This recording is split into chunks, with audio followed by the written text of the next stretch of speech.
I have a question, and I guess this is kind of personal. Um, I watched your Politics 101. You talk about how values, and I very much agree, are the foundation of policy. Like, why talk policy if we can't get on the same page with the direction we're heading? My pet theory is that values, and I don't think this is a crazy claim, are they're forged by your childhood, by the way you grow up, by your relationship with your parents, and the relationship with authority in your life can often be a stand-in for how you feel about the government later in life. It's not a one-to-one Freudian thing, but when I look at myself, I see my relationship to authority has shifted as my understanding of my relationship with my dad has shifted. Like, I was a motherfucking pain in the ass arguer, stand opposed. And when I was in my young 20s, dude, I was at the rallies. Fuck the man. You know, we got to take this guy down. And as I've seen my dad, I mean the government. Fuck my dad.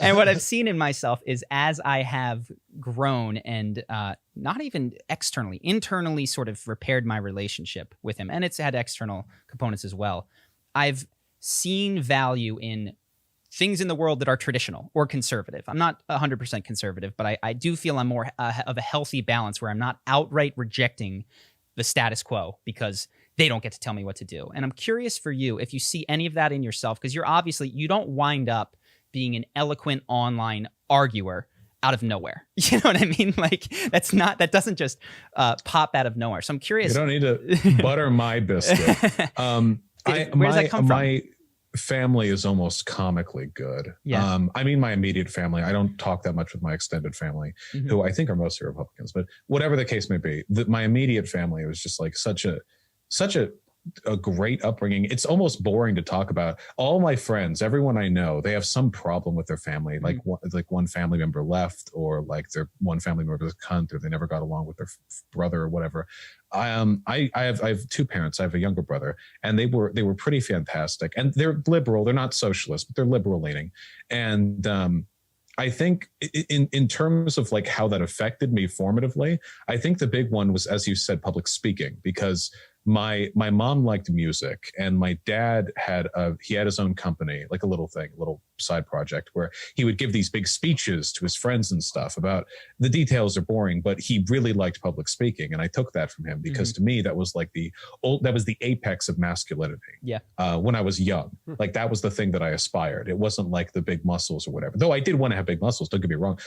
Still do, but the being able to speak publicly, and so many people talk about how hard and scary it is, but every time I did it, it just excited me. I never got scared. It felt like I was like a different type of person than everybody else. Now, of course, I realized what that actually was that I'm autistic, and that my special fixation, the thing that I got autistically fixated on, was public speaking. So, you know, Freudian, whatever, there's always an underlying explanation, but I got really, really into it, and I would take every possible opportunity. I'd always be the one to present the project, growing up and up. And when I got to college, I actually got worse at it. When I got to university, because I moved away from my parents, I took community college in Santa Monica, SCCC, and lived with my folks at the time. I moved up to Humboldt in California. I'm away from my folks, and I don't talk publicly as much. I get worse and worse at it. I felt really bad about that too, because like that was my big skill, you know? It turns out that being around, the right people can be a big inspiration in that respect.